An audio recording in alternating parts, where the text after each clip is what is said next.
as we wait together in the presence of God, sharing deeply in the meaning of this moment. Our lives are spread before us. As we look at them, there is much that we do not recognize as belonging to us. There are those things which we may see clearly and distinctly for the first time. We see how the outer edges of our lives touch the outer edges of other lives. We sense a deeper kind of relationship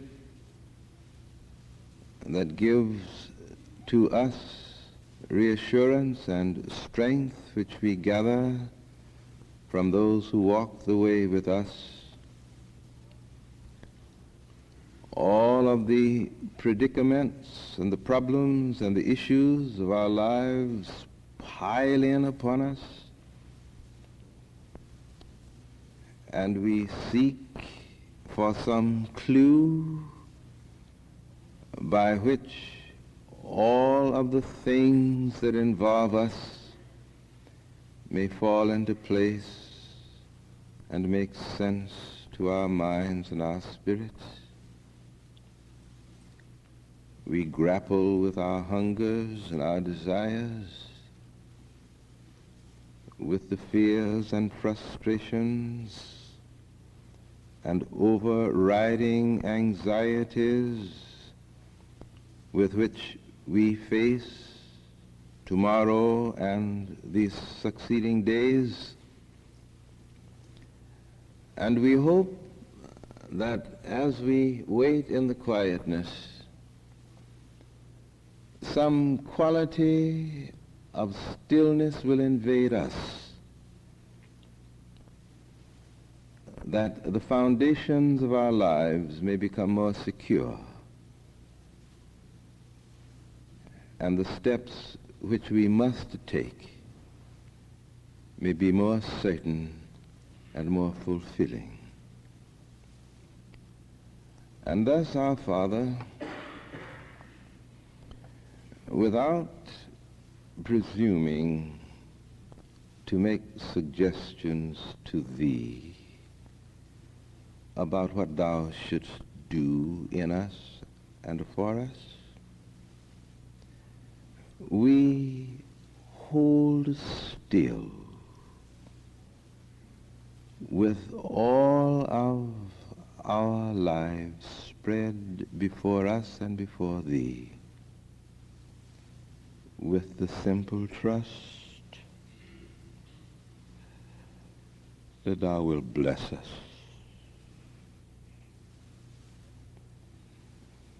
Bless us, our Father,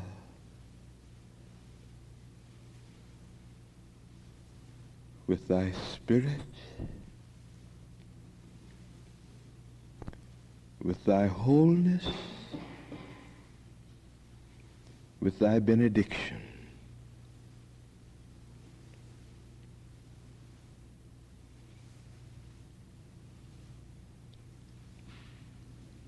Bless us, O God. We wait unhurriedly,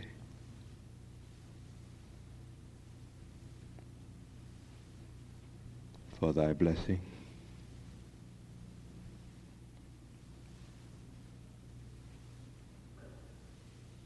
Our Father,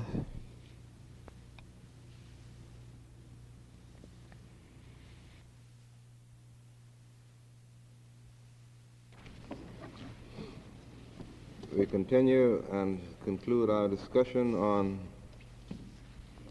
The moment of truth.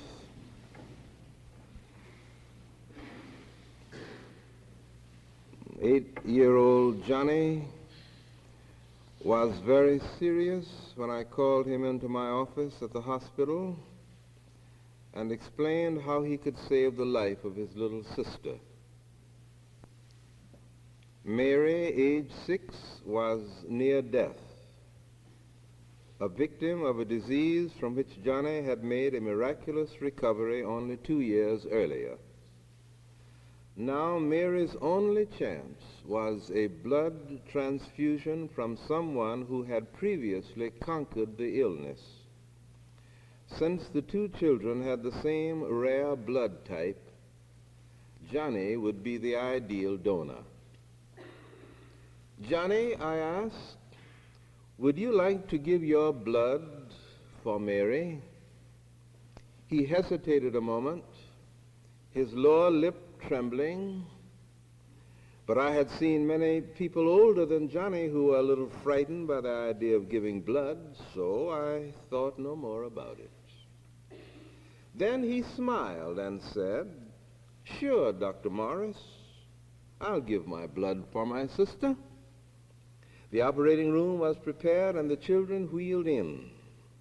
Mary pale and thin, Johnny robust and almost cherubic.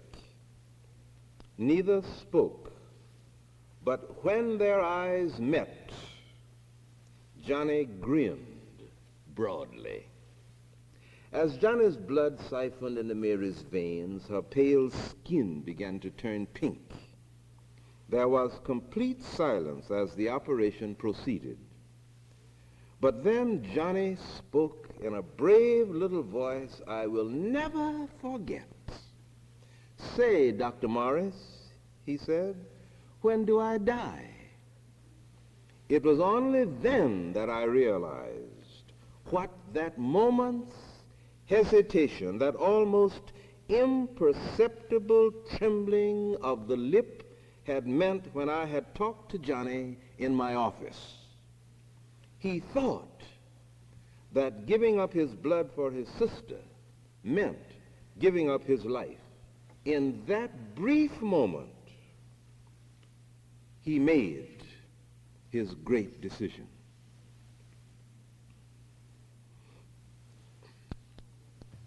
When I become aware of the authentic meaning of an idea, a concept, an event, or person, and the bearing of that meaning upon my own life, I experience the moment of truth. When I become aware of the authentic meaning of an idea, concept, person, event, and the bearing of that meaning upon my own life, I experience the moment of truth. There is, of course, in that moment, elements that make for decision, elements that make for discovery, disclosure, revelation, understanding, insight, elements that make for dedication, for commitment, something that provides a structure in the light of which the life will be lived from that moment on. Now this is really all that I know to say about this. But let us see what kind of light it casts, but in terms of the concept and the idea, this is all that I have to say. Now, when we have the experience, when we experience our moment of truth in the light of this definition, it may mean for us the turning to face something from which we have been running perhaps all our lives. And when we turn to face it, we make the discovery that there is nothing in its depths or height that is capable of doing with us or to us that which all along we have dreaded. When Francis of Assisi, who was sure that he could abide almost anything, any dimension of human degradation, illness, demoralization, except the one malady, the one disease, leprosy. And all of his life, he had expanded the distance between him and any primary face-to-face contact with leprosy. This was the lurking fear in the shadows of his mind, always there, threatening, waiting to pounce and lay bare and perhaps destroy.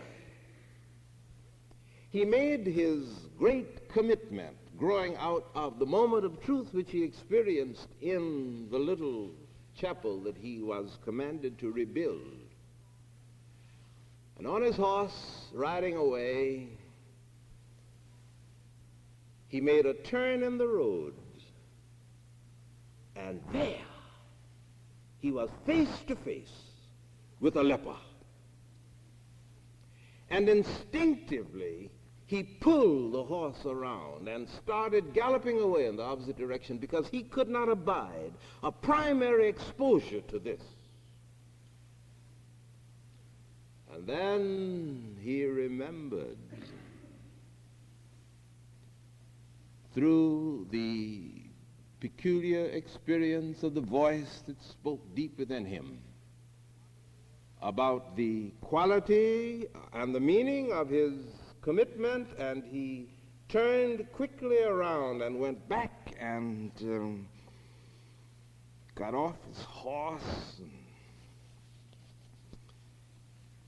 went with the leper to the place where the leper lived, bathed the body of the leper, spent hours and days with the leper until at last there was nothing in the height and depths of the exposure of the experience of which he was afraid.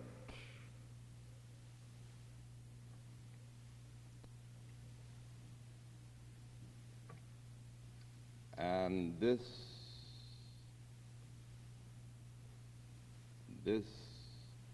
gave to his life a timeless immunity against that which all of his life up to that time had threatened and put in jeopardy. He had to turn look, even if it killed him. And he discovered that it couldn't do what he thought it could. A friend of mine was telling me about the man who is the director of the reptile house in one of the zoos in a large city in the Middle West. And as a boy, he often went in the woods hunting with his father, and he did it because he wanted to be what his father thought he should be. And every time his father said, let's go into the woods, the little boy's heart panicked because he had a passionate fear of snakes. And he could not admit this to his father, lest his father would think that he was not worthy to be his son. And one day, says the person who told me about this, they were in the woods and the father had gone on ahead, and the boy wandered along, and presently he saw something about 3 inches in diameter, long. It looked like an old limb of a tree, small in character. And as boys do, you know, when you walk along, you stand up on things, you walk on the railing. If you're going down the railroad track, you jump up on this. And he pounced upon this thing, and he felt the thing move a little under his feet, and he knew now that he was face to face with no live option. And in the moment of utter anxiety, panic, all the things that go with it, he made a primary discovery. How? I don't know. I'm not wise enough to explain all the dynamics, how you shift any moment from panic to courage. I don't know all about that. All I know is that in one moment he was panicky, frozen, frightened. In the next moment, he had discovered that there was nothing in this that could affect him. And he went on from that day to give his life to working with snakes, cured. There is, bear in mind, must always be the meaning of the meaning upon your own life. There is a tradition which says that the original version of the Lord's Prayer was this: Our Father who art in heaven, hallowed be thy name, thy kingdom come, thy will be done on earth as it is in heaven. Give us this day our daily bread, and forgive us our debts as we forgive our debtors. And lead us not into temptation, but deliver us from evil. And it ends there. And the tradition is that a copyist, a monk somewhere, was copying this, and he came to this part of the prayer, and he wrote this part of the Sermon on the Mount, and he wrote the prayer out, copying it, and he came to the last line, which said, lead us not into temptation, but deliver us from evil. And as a result of all of the mounting disclosure that the first words had built up in his heart, he from that dizzy height saw the meaning of all of this, and he exclaimed out of the depths of his spirit, "For thine is the kingdom and the power and the glory forever and ever. Amen." And he wrote it on the margin. And another copyist, feeling that it had been left out by mistake because it belonged, wrote it into the text.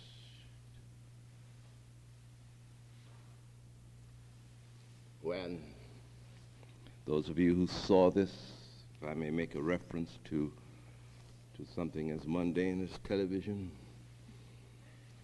those of you who saw some weeks ago, perhaps before Christmas, the very interesting dramatization of the development of the jury system in American law and American society, the narrator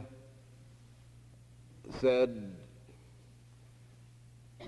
just before the jury came in to render the verdict, he said, "All of the pleadings are over. All of the facts have been arranged and interpreted and placed before these men. Now is the moment of truth, when the meaning of all of this drama becomes relevant to the meaning of the life of the man who stands before the bar of justice." Now, you have experienced this, haven't you? Many of you who are students have experienced this. You have been studying, you have been reading piles and piles of words and pages, and then you come to what you will be facing this week, if I may once again speak out of turn.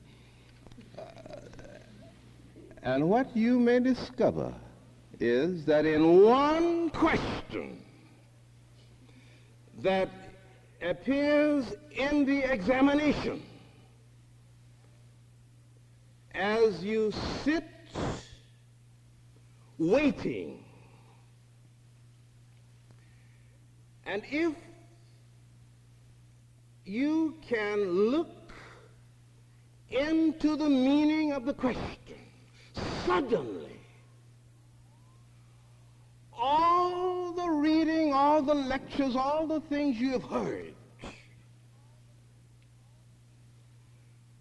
will now fall into place. And you may not be able to write all the facts, but when the teacher reads your paper, he will know that this paper was written out of your experience of a moment of truth.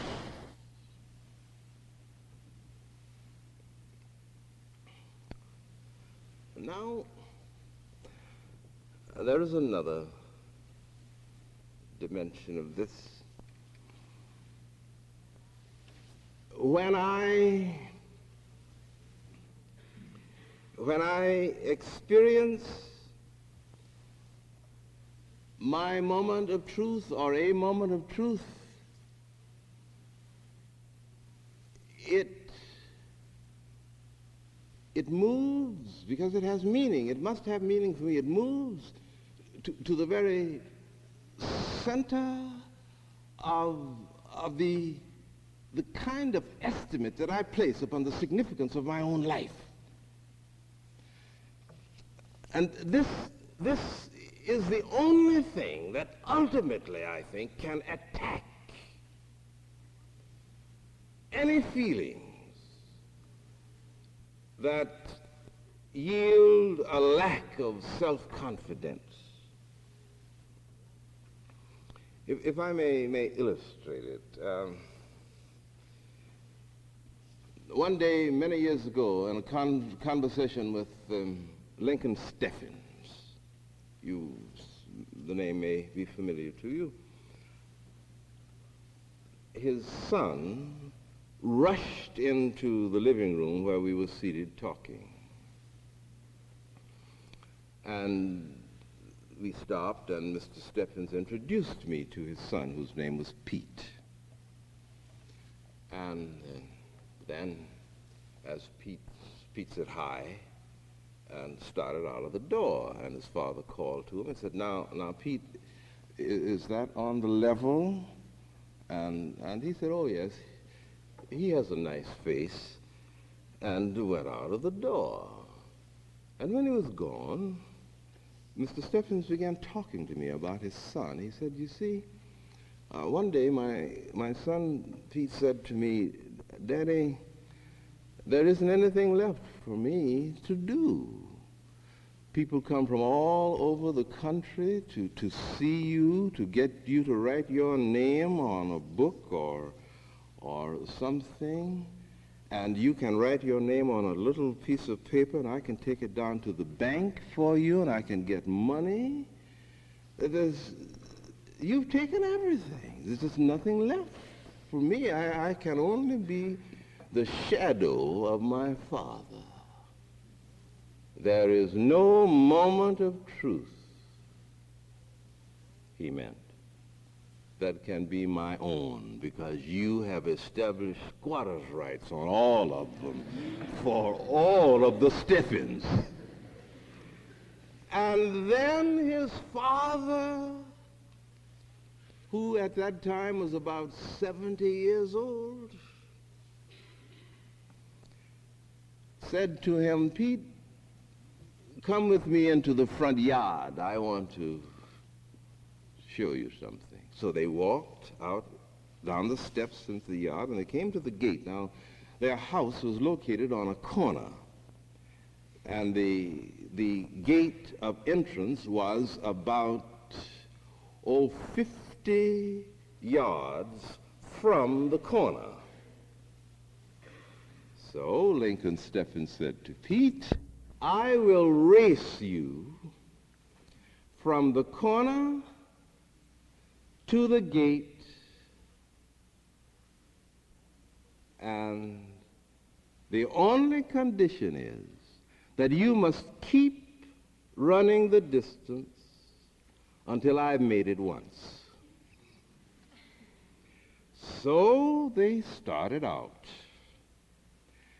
and Pete was able to run from the gate to the corner 7 times, while his father, at this ripe age, was able to negotiate the distance only 1 time. And while his father was stretched out on the grass trying to recover, he called Pete to him, and he said, Pete,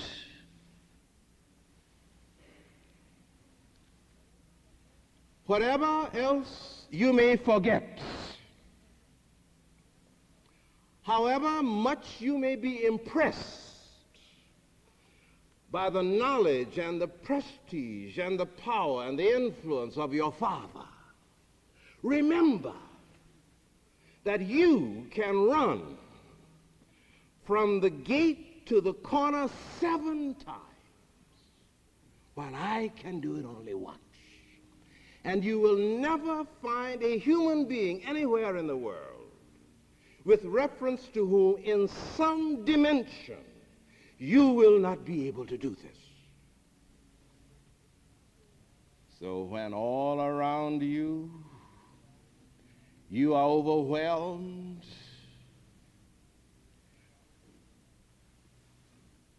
remind yourself of your moment of truth, which moment of truth gives to you an immunity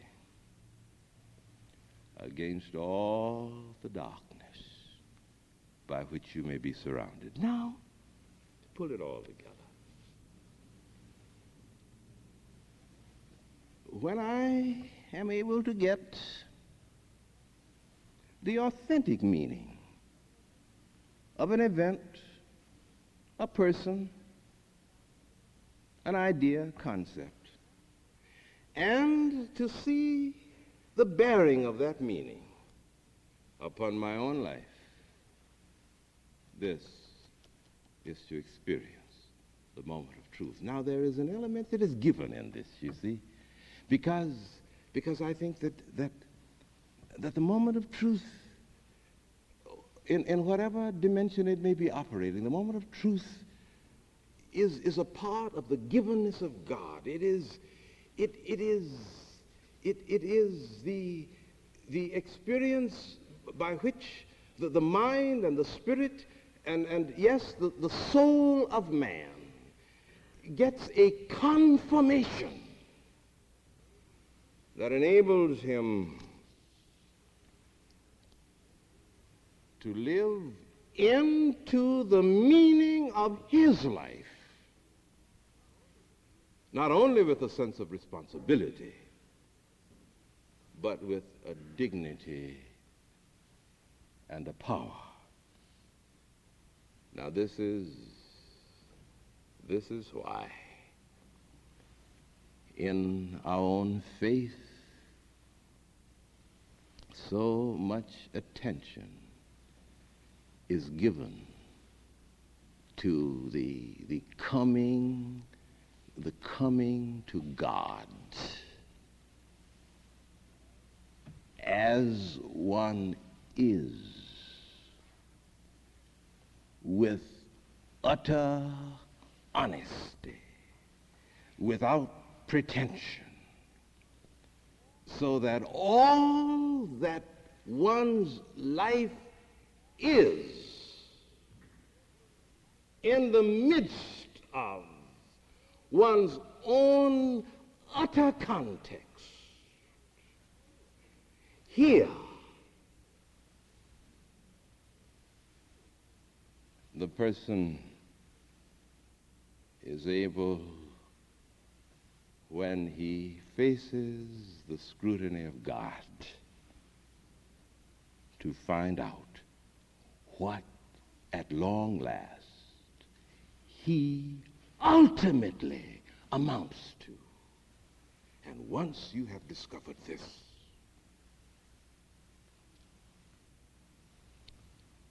then you can stand anything else that life can do to you. I saw a man pursuing the horizon. Round and round they sped.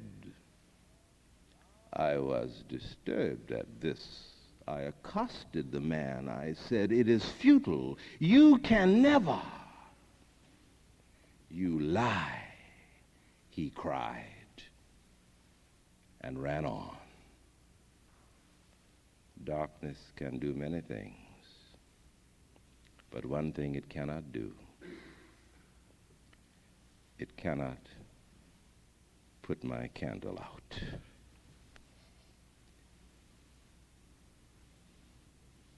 Nor yours.